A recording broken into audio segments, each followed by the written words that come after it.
Magandang araw kaibigan. Marahil ay dumarating sa ating buhay na tayo po ay nawawalan po ng pag-asa. Sa kadahilanan na ginawa na po natin ang lahat ng ating makakaya, pero wala pa rin pong nangyayari. Ngunit ayon po sa banal na kasulatan, Jeremias 32, talatang 27, ang sinasabi, "Ako si Yahweh, ang Diyos ng lahat ng tao.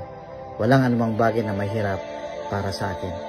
Opo, wala pong mahirap para po sa Panginoon sapagkat siya ang Diyos na makapangyarihan, ang Diyos na nagbigay ng buhay sa atin.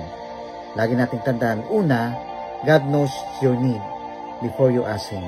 Number 2, God controls events that you cannot control. Number 3, God's timing is always perfect. And number 4, God will supply all your needs when you obey Him.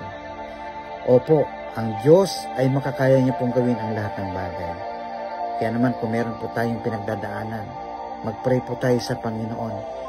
At siya ay gagamit ng mga taong tutuwang sa atin upang masolusyonan ang ating pong problema.